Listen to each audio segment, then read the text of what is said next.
On the evening I turned 18, my mother decided to shut down my celebration because my brother had a meltdown. My name is Marlo. I had just reached adulthood, and I had convinced myself all week long that this moment would mark the beginning of my independent existence. What actually happened was that I found myself standing in our kitchen, gripping a platter of decorated cupcakes, while my mother scrolled through her phone, frantically typing cancellation messages to everyone I had invited. The chaos erupted that very morning when my brother burst through the front door with such force that the picture frames along the hallway shook against the wall. He had been planning this elaborate road trip with his group of friends for weeks. A journey across state lines, windows down, speakers blasting, ending at some concert venue he had been obsessing over for months. Something fell apart along the way. Their vehicle gave out somewhere on the highway. The entire adventure disintegrated, and he returned home absolutely seething with frustration. He never bothered to inquire about my party preparations. His eyes never once landed on the decorations scattered across the dining table. He simply gestured toward the backyard where I had carefully hung inexpensive string lights and declared, "If my plans got destroyed, then hers do too." He refused to speak my name directly. He did not have to. My mother's expression went vacant, as though someone had flipped an internal switch. By the time I processed what was unfolding, she had already contacted my friends and relatives with some vague explanation about personal circumstances forcing us to postpone. Not a single person consulted me about any of it. Several hours passed after that moment. The backyard remained fully decorated. The cupcakes sat untouched in neat rows on the kitchen counter, and my phone remained devastatingly quiet. No chiming doorbell, no vehicles pulling into the driveway. Just my father deliberately avoiding my gaze, and my mother repeatedly insisting, "This arrangement works better, sweetheart. Your brother is going through something difficult right now." That precise instant shattered something fundamental within me. I did not raise my voice. I did not hurl objects across the room. I did not even allow tears to fall where they could witness them. I retreated to my bedroom, closed the door softly behind me, and began gathering my belongings as silently as possible. If they preferred an existence where my brother's emotional state governed every decision, they were welcome to it. I had exhausted my tolerance for pleading for acknowledgement. And the strangest part of all is that I never had to orchestrate any form of payback. All I needed to do was remove myself from the equation and observe as their carefully constructed family facade crumbled in my absence. Before you conclude that I responded disproportionately, stay with me through this entire account. Because what transpired in the aftermath of that evening transformed one demolished birthday into the precise form of cosmic justice my brother never anticipated encountering. I had gotten halfway through cramming my vintage camera into the bottom of my travel bag when my mother's voice echoed up the stairwell, summoning me downstairs. Her tone carried that particular sharpness, indicating this was absolutely not optional. I descended into the kitchen to discover all three of them positioned like some dysfunctional tribunal. My mother Vivian stood rigid with her arms folded across her chest. My father, Douglas, reclined against the countertop, manufacturing an appearance of composure. And my brother occupied a chair at the table like some dejected monarch on his throne, still radiating resentment as though the entire cosmos owed him restitution. This marked the initial occasion when anyone attempted to justify why my birthday had been effectively erased. My mother regarded me as though I were the source of all this turmoil. She launched into an explanation about how my brother Thatcher had just endured an absolutely terrible day, how his carefully planned road trip to the concert venue collapsed when their car broke down on the highway, how he had to arrange for a tow truck to haul them back, how he was already depleted and overwhelmed from putting in full-time hours at my father's cafe. My father nodded in agreement with every syllable, as though she were reciting from a script they had composed together in advance. I posed one straightforward question. Why did you eliminate my 18th birthday without so much as informing me first? My mother exhaled dramatically as though I were being unnecessarily theatrical. She explained that she had messaged everyone claiming I had fallen ill, that I was running a temperature and could not possibly host guests, that this solution benefited everyone involved. You will experience numerous other birthdays throughout your lifetime, she stated. Your brother only has this particular week to recover from what happened to him.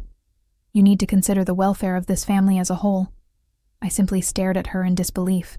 In that fraction of a second, every instance where "consider the family" had actually translated to "consider Thatcher" came flooding back into my consciousness. Movie evenings where I was relegated to the floor or the wobbly chair because Thatcher's spine was supposedly sensitive. Family road trips where the music selection was exclusively his domain, and whenever I dared suggest a track, it became ammunition for jokes about my supposedly dreadful preferences, while my parents joined in the laughter. The previous year, he received a brand new laptop for his work responsibilities, while I inherited his sluggish, outdated machine, accompanied by the rationalization, "His device still functions adequately. You have no requirement for anything sophisticated." All of those accumulated grievances assembled themselves in my mind and converged right there in that kitchen. I asked, my voice trembling but articulate, "So, across 18 entire years, has there ever been a single occasion that genuinely centered on me?" Thatcher snorted derisively and reclined further in his seat as though this were the most entertaining spectacle he had witnessed all week. "You cannot be serious right now, Marlowe. You are actually making this situation about yourself," he declared. "I just lost my entire trip. My whole week is devastated. Work is grinding me down, and you are complaining about cupcakes. You cannot perceive how incredibly self-centered that is. You simply need to accept that this particular week does not revolve around you." I pivoted toward my father. "What is your perspective on this?" He refused to meet my eyes directly. He examined the countertop surface and murmured quietly, "I just want everyone to remain calm. Your brother is not in a healthy headspace. A noisy celebration would only exacerbate the situation. We can compensate you for this later." I released a laugh, though nothing about this moment contained humor. "I am not in a healthy headspace either. Does that carry any weight whatsoever?" Thatcher interjected before my father could formulate a response. "You are perfectly fine," he snapped. "You always manage. You are resilient. I am the one shouldering genuine pressure. I am the one committed to full-time employment at the cafe, tolerating disrespectful customers, anxious about financial obligations. I deserve respite far more than you deserve a celebration." The declaration from that morning struck me again like a physical blow. If my plans got destroyed, then hers do too.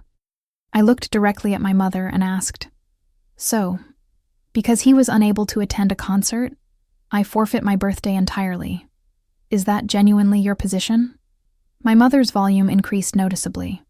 She accused me of lacking familial compassion, claimed that Thatcher had always possessed greater sensitivity, greater fragility, that he experienced emotions more profoundly, and that I had consistently demonstrated more fortitude and self-sufficiency.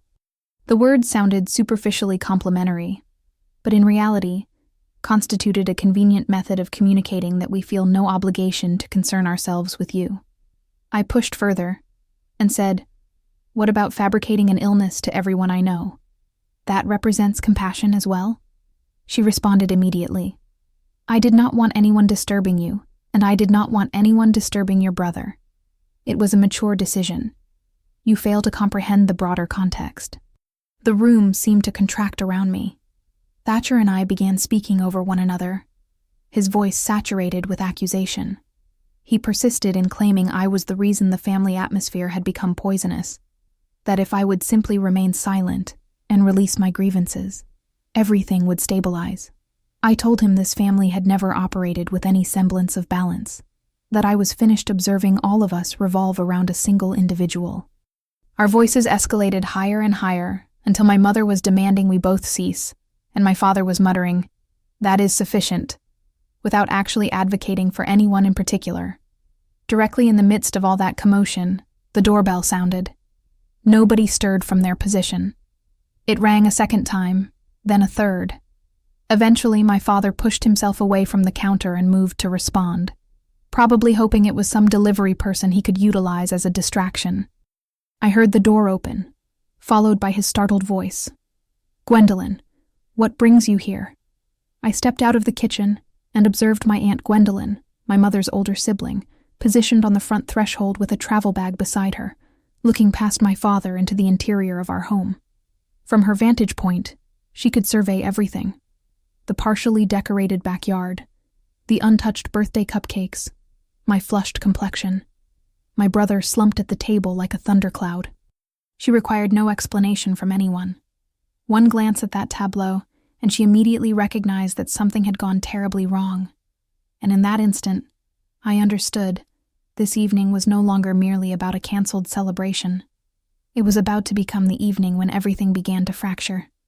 Aunt Gwendolyn wheeled her luggage through the front entrance and paused, absorbing the partially suspended banner, untouched cupcakes, and string lights still twinkling in the backyard. My father stepped aside uncomfortably. I remained in the hallway, experiencing the sensation that someone had just drawn back a curtain on a scene my family never intended for outside observation. My mother materialized a moment later, affixing a radiant artificial smile to her face. "Gwendolyn, we had no idea you were planning to visit," she chirped. Gwendolyn elevated an eyebrow. "I sent you messages yesterday and again this morning," she stated. No response came, so I decided to surprise my niece for her 18th birthday.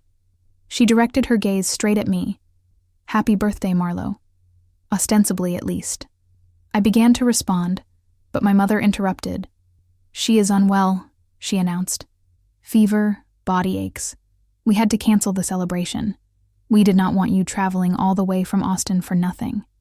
Gwendolyn's eyes swept across my jeans and casual shirt. The complete absence of medication, tissues, or even a blanket anywhere in sight. "Unwell," she repeated. "Certainly." My father jumped in, rambling about the stressful nature of the week, how Thatcher's trip had fallen apart, how everyone was experiencing heightened tension. It sounded as though he were extracting excuses from a container. Gwendolyn raised her hand. "I did not address you," she stated, and turned completely toward me. "Marlo, what actually occurred here?" Nobody within my household had ever posed that question to me. Something inside me determined this was the moment. I told her my celebration had been canceled without anyone consulting me, that my mother had contacted everyone claiming I was too ill to receive guests, that my brother had stormed home enraged about his canceled concert and declared, "If my plans got destroyed, then hers do too." And somehow that single statement superseded my birthday in importance. Then I told her this was not an isolated incident. I told her about movie evenings spent on the floor while Thatcher claimed the optimal seating for his supposed back issues. Road trips where my music preferences were treated as jokes.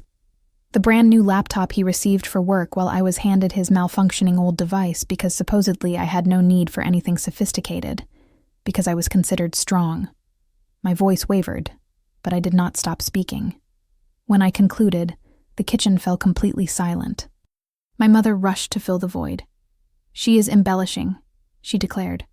"You understand how adolescents can be. Thatcher has been struggling. He works full-time at the cafe, all that strain. We simply try to support him emotionally. Marlo has always been independent. She does not require us in the same manner." From the table, Thatcher scoffed audibly. "We are seriously doing this in front of Aunt Gwendolyn over a canceled celebration." Gwendolyn's attention remained fixed on my parents. "Support him emotionally," she repeated. "Fascinating." My father shifted his weight. "Gwendolyn, that characterization is unfair." "What is unfair?" she interrupted. "Is that for the past 2 years I have been transferring money to you every month to keep Douglas's cafe operational. Rent, inventory, additional funds this month because you mentioned wanting to do something special for Marlo's 18th. And now I arrive and witness this." My brain stalled momentarily. "You have been financing the cafe?" I asked. "For 2 years?" Gwendolyn's expression softened when she looked at me. "Yes," she confirmed. "When the economic downturn hit and the cafe nearly collapsed, your mother contacted me in tears, claimed she did not want you and Thatcher to lose your home. I believed her. I thought I was assisting a family doing their best." Her expression hardened as she turned back toward them. "I did not agree to fund an arrangement where one child's tantrum takes precedence over the other child's milestone." My mother bristled visibly. "You do not understand how sensitive Thatcher is," she stated. "We have to be careful with him. Marlo is strong. She does not require that kind of support." "Being strong does not mean she requires no support whatsoever," Gwendolyn responded sharply. Then she looked at Thatcher. You are 22 years old. You missed a concert. That is unfortunate. It does not justify canceling your sister's 18th birthday and deceiving everyone about the reason. He rolled his eyes dismissively. I did not request anything from you. I work there. I am under pressure. They did what was appropriate for the family. She is the one creating a spectacle. Gwendolyn released a brief, humorless laugh. No, she stated. What is appropriate for the family has meant keeping Thatcher comfortable while hoping Marlowe remained silent for far too long. I am finished financing that arrangement. She drew a breath. Effective immediately, I am discontinuing the financial support. No more monthly deposits. No more emergency transfers. If you want to maintain the cafe, you figure it out independently. I am not subsidizing you while treating Marlowe like an afterthought. My mother seized her arm. You cannot simply cut us off, she said, panic breaking through her composed exterior. We have obligations, the lease agreement, employees depending on us. You cannot abandon us now. I am not abandoning the children, Gwendolyn stated evenly. I am abandoning my role as your financial safety net. You are adults. Live with the consequences of your choices. Then she turned back to me, and her voice softened in a manner I was unaccustomed to. Marlowe, I cannot undo what they have done, but I can offer you an alternative path.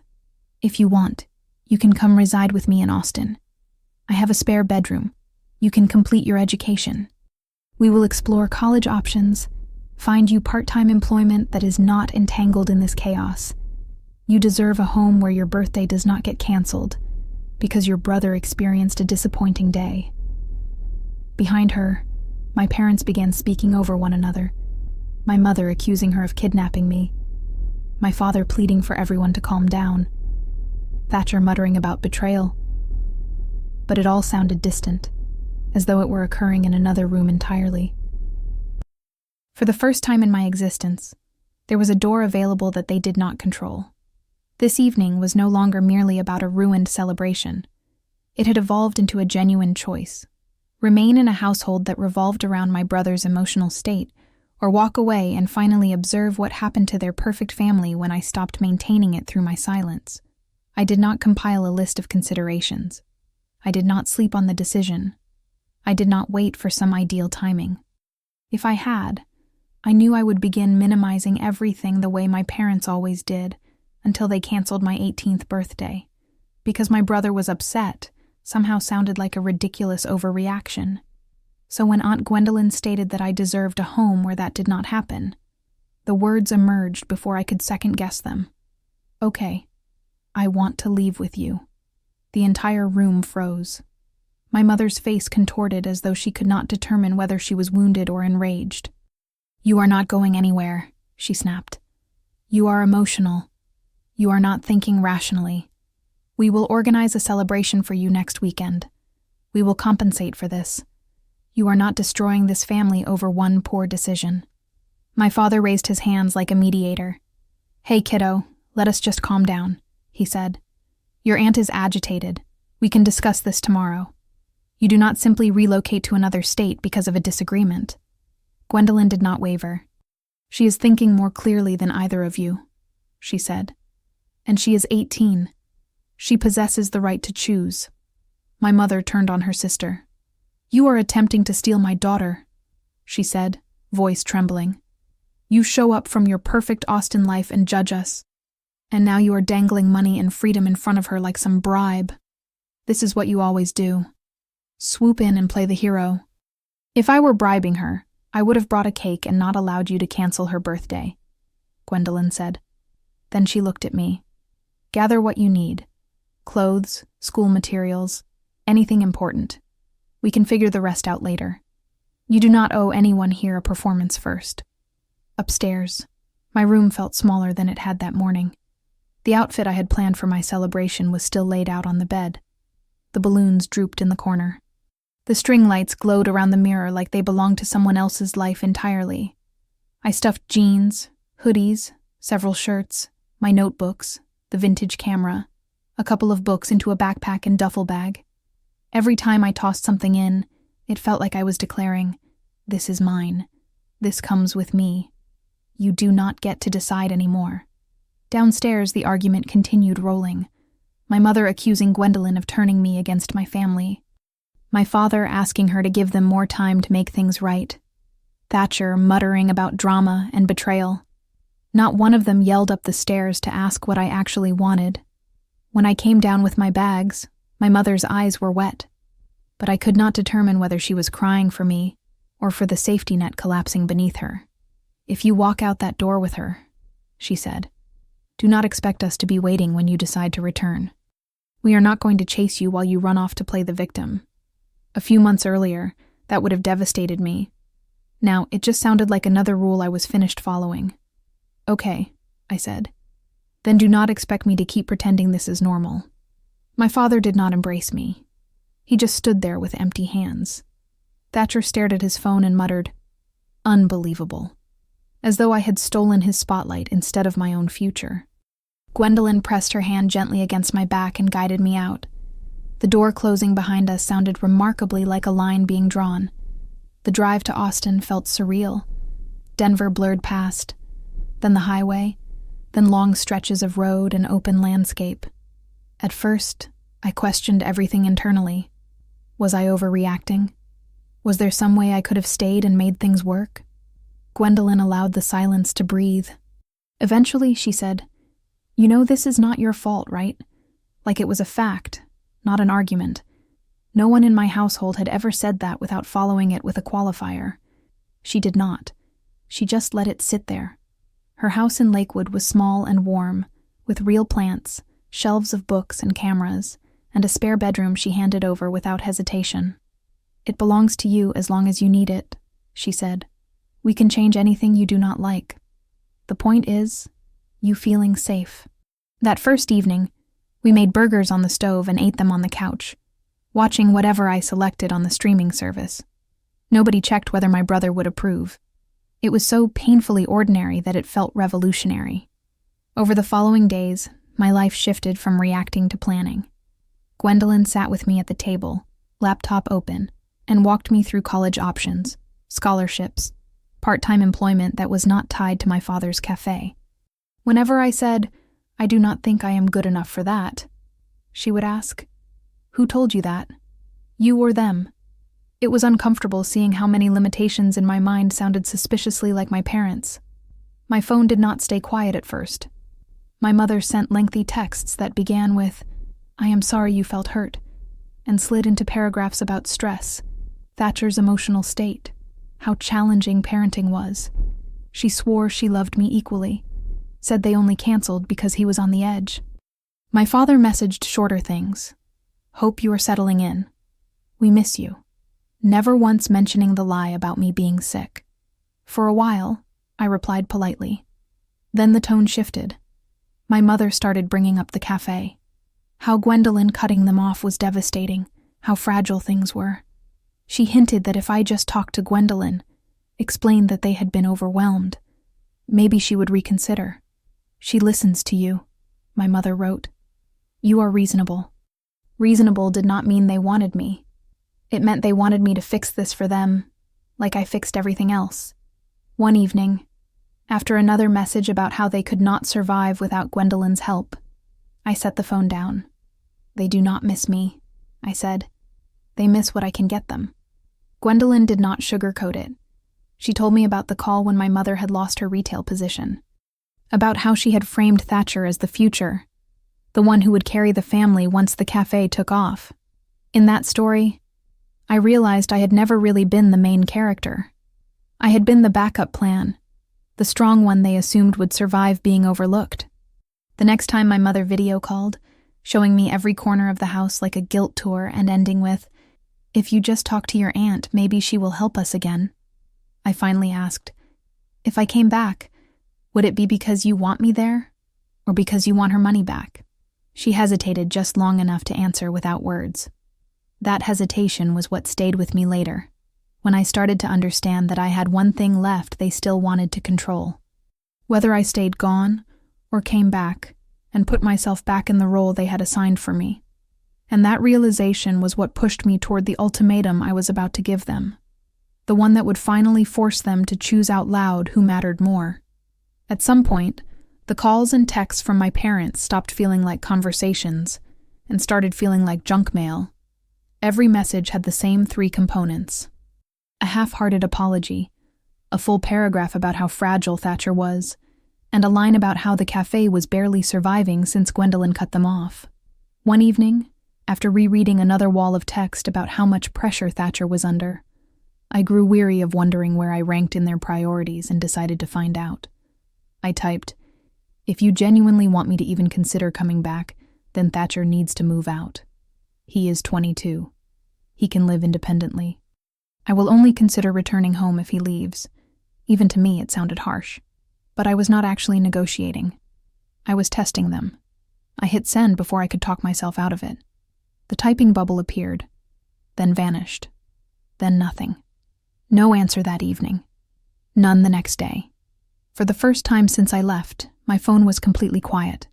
Meanwhile, my life in Austin kept expanding in small, real ways. Gwendolyn helped me secure a part-time position at a little independent bookstore with crooked shelves and a temperamental register. I organized shelves, recommended books, and went home smelling like paper and dust instead of burnt espresso and stress. That is where I met Beckett, a tall engineering student who came in looking for a textbook and stayed to discuss everything else. When I told him I had moved from Denver because my family was complicated, he did not push. He just nodded like he understood and asked if I wanted coffee after my shift. A few weeks later, we were doing homework together at the public library, and for once, my world felt like it was orbiting something other than my brother's mood. One gray afternoon, we walked out of the library, laughing about one of his professors, and the hair on the back of my neck stood up. I looked across the street and saw a dark car parked near the corner. Leaning against it, hood up, hands in his pockets, staring straight at me, was Thatcher. For a second, my brain refused to accept it. Thatcher belonged in Denver, in our kitchen, behind my dad's counter, not on a random Austin sidewalk. But then he pushed off the car and stepped into the crosswalk, ignoring the light and the honking vehicles. "Marlowe," he called. Beckett's hand tightened on his backpack strap. "You know him?" he asked quietly. "Yes," I said. "That is my brother." Thatcher stopped a few feet away, gave Beckett a quick dismissive glance, then focused on me. Up close, he looked rougher, exhausted, and wired at the same time. "We need to talk," he said. "Alone." My stomach dropped. "What are you doing here?" I asked. "How did you even find me?" He rolled his eyes. "Mom gave me your address," he said. "And your schedule. She said you are working at some dusty little bookstore and hiding in this library every day. They are worried. They do not understand why you are doing this. So I told them I would come down and try to talk some sense into you since you will not listen to them." Of course they had sent him when guilt texts did not work. Send the golden child in person. I took a breath. "If you have got something to say, you can say it right here," I said. "I am not going anywhere alone with you." Beckett stayed beside me, solid without being in front of me. Thatcher laughed without humor. "Fine," he said. "They told me about your little ultimatum. You said you will only come home if I move out. Do you have any idea how insane that is? You are trying to blow up the family because you did not get a birthday celebration." Hearing him shrink my entire childhood into a birthday celebration made something in me go cold. "I am not blowing anything up," I said. I gave them one chance to put me first. Just once. "So what did they decide?" His jaw tightened. "They decided not to throw their son out on the street to feed your ego," he said. "They are not kicking me out so you can feel special. They picked their sanity. It hurt, even though it was exactly the answer I expected. It hurt because he said it like it was obvious, like there had never actually been a question. I held his gaze anyway. "So now what?" I asked. "You came all the way here to tell me they chose you again?" He stepped closer, just enough to make my heart rate spike. "No," he said. "I came here so you can stop this and fix what you broke. You are going to come with me, call Mom and Dad, and tell Aunt Gwendolyn you made a mistake. This whole thing ends when you stop pretending you are the victim." My wrist started to tingle even before he reached for it, and in that split second, I knew whatever happened next was going to cross a line none of us could pretend did not exist anymore. The second his fingers closed around my wrist, everything else blurred. His grip was hard enough that I knew I would see marks later. "You are coming with me," Thatcher hissed. "We are going to call Mom and Dad, and you are going to fix what you did." I yanked back, but he tightened his hold. "Let go of me," I said, louder than I meant to. People on the sidewalk looked over. Before Thatcher could drag me a single step, Beckett stepped forward and pried his hand off my arm with this steady, controlled strength I had never seen used in my defense before. "She said let go," Beckett said, voice low. "Touch her again, and I am calling the police." Thatcher jerked back like he had been shocked. For a second, he just stared at Beckett, then at me, like he could not believe anyone was telling him no. Then the disbelief twisted into rage. "Wow!" he snapped. "You are actually going to call the cops on your own brother because he tried to talk some sense into you? You are so far gone. It is insane. This is not you, Marlowe. Gwendolyn and this guy." He jabbed a finger toward Beckett. "Have you brainwashed?" Beckett did not flinch. "This is her," he said. "You just do not like that she finally has backup." My wrist throbbed. My heart was racing. But the fear felt different now. Sharper, clearer. "You crossed a line," I said. "You do not get to put your hands on me. Not anymore." Thatcher scoffed. "Oh, please stop acting like some abuse victim. You are hurting everyone. Mom is devastated. Dad is humiliated. The cafe is hanging by a thread. And you are out here playing the wounded princess. You are the one doing the damage. A few months earlier, those words would have swallowed me whole. I would have cried, apologized, begged to fix it. Now, with my wrist still burning and Beckett standing beside me, it just sounded like what it was. Panic from someone who had finally been told no. "I did not break anything," I said. "I just stopped covering the cracks for you." His laugh was harsh. "You are just jealous," he said. "You always have been jealous that Mom and Dad actually need me. I am the one who matters. Without me, the whole family falls apart." I held his stare. "Then let it," I said. The words hung there between us. His mouth opened like he was going to spit something back, but nothing came out. He took another step toward me anyway, like sheer proximity could drag me back into the old script. Beckett shifted. "Ready. We are done," I said. "Do not come to my job. Do not follow me. If you show up again or put your hands on me again, I am the one calling the police, and I will not hesitate." I turned and started walking toward the bus stop with Beckett.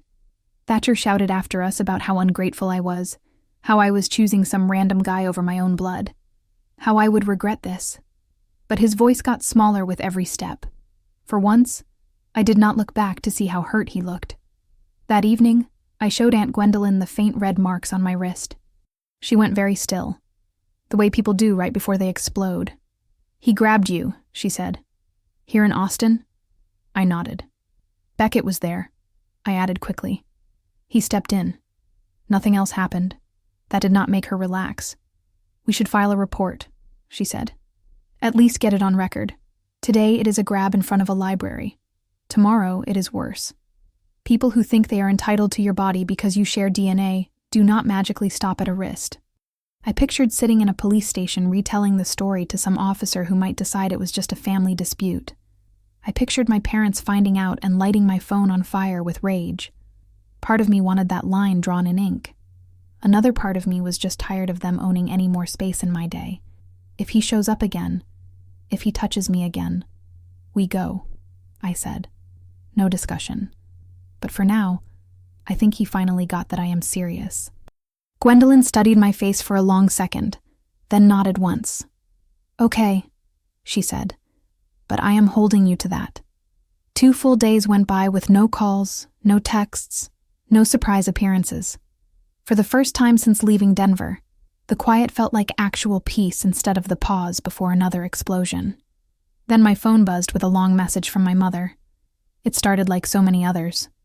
"We heard Thatcher tried to talk to you. He came home very upset. We cannot believe you threatened to call the police on your own brother. This is not who you are, Marlo." Then the tone changed. "We have talked and prayed about your ultimatum, and we are not going to throw Thatcher out of his home. He is our son. He is struggling. Asking him to leave so you can feel prioritized is cruel. We will not do it." My chest tightened, but I kept reading. "The truth is, it has become clear that you only want to come back if it is on your terms and to punish us. That is not love. That is manipulation. You have turned Gwendolyn against us, and because of that she has cut us off.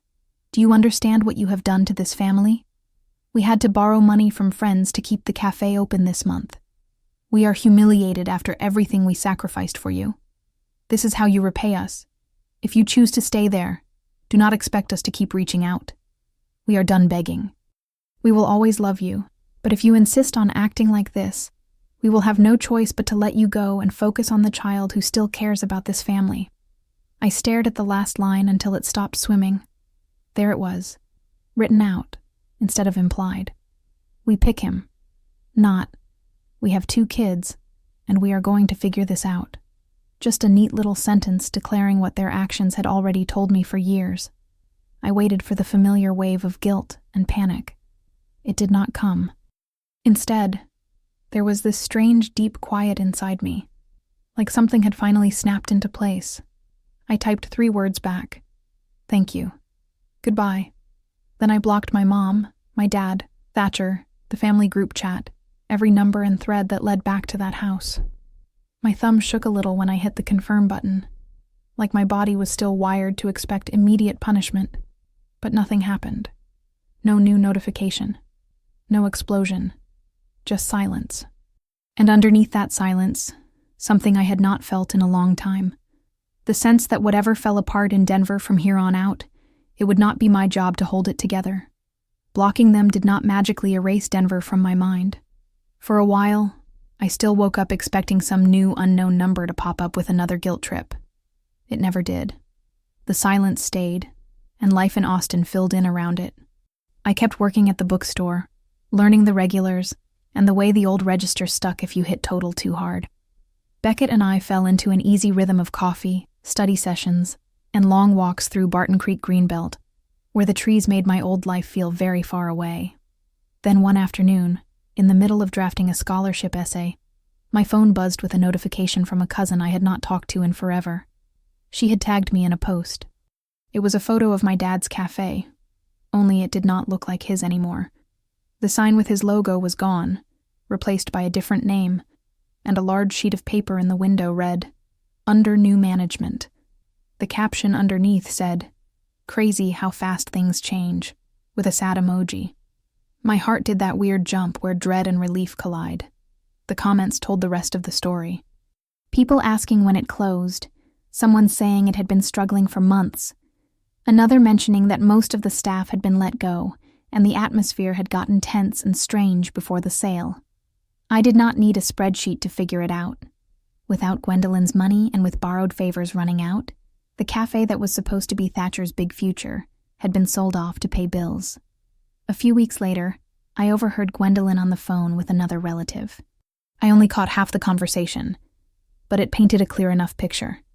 My parents were trying to spin it like a business decision, but everyone knew it was desperation. They were cutting expenses, selling off nicer things, living on pride and fumes. The family group chat where they used to post pictures of Thatcher grinding at the cafe had gone mostly silent. Some relatives quietly took their side, complaining about dramatic kids. But a lot of people started backing away once they heard Gwendolyn had cut them off because of how they had treated me. The perfect family image they had curated for years had finally cracked wide enough for other people to see. As for Thatcher, he did what he always did at first. He performed. I'm not proud of it, but I checked his public social media on a friend's phone. There he was posting vague quotes about fake people and snakes in the family, complaining about how loyalty meant nothing. There was a picture of an empty apartment with the caption, "New chapter, no dead weight," clearly aimed at me and maybe our parents too. The comments were full of people hyping him up, but after a while, the posts slowed down. Through a cousin, I heard why. With the cafe gone, his built-in job vanished. He landed a barista position at another coffee shop, but his attitude did not magically adjust. He snapped at customers, argued with the manager, showed up late. Eventually, they fired him. Without steady paychecks, the credit card debt he had piled up during his stressed provider phase started catching up. He ended up sharing a cramped apartment with roommates he barely knew, borrowing money, complaining to anyone who would listen that life was unfair, and nobody appreciated how hard he worked. The guy who had once told me, "I am the one carrying the pressure, I am the one who matters," was suddenly struggling to carry his own half of the rent. I would like to say I felt nothing hearing all this, but that would not be true. Part of me felt a sharp, ugly satisfaction watching karma do what I never had the power to do directly. Another part of me felt a kind of tired sadness, not for the version of him who grabbed my wrist and tried to drag me back, but for the version that might have existed if our parents had not turned him into the center of the universe, and me into the built-in sacrifice. Meanwhile, my life kept moving in a different direction. I got my acceptance to Austin State with a scholarship. Gwendolyn and I celebrated with takeout and cheap sparkling cider, clinking glasses at her dining table while she told me how proud she was. Not just of the acceptance, but of the fact that I had done the work to get there while untangling myself from a family that kept rewriting my story. Beckett and I went to tiny music festivals and street fairs. Nobody knew my last name. Nobody cared who my brother was. On my 19th birthday, Gwendolyn and a few friends from the bookstore put up dollar store decorations in the backyard and surprised me with slightly lopsided cupcakes. There were no lies about me being sick, no last-minute cancellations, no one storming in with a bad mood that suddenly outranked my joy. When it was time to blow out the candles, it hit me. I was not bracing for someone to ruin it. It was quiet, simple, and actually mine. Sometimes late at night, I still replay that original evening and wonder what would have happened if my parents had chosen differently. If they had told Thatcher, "We are sorry your trip fell apart, but tonight is about your sister." If they had apologized without defensiveness, without turning it into my fault, without asking me to be understanding one more time, would I have stayed? Would we have had a chance to fix things before they broke completely? I do not know. What I do know is this. Love that only exists when you are quiet is not love. A family that only works as long as one person absorbs all the hurt is not healthy.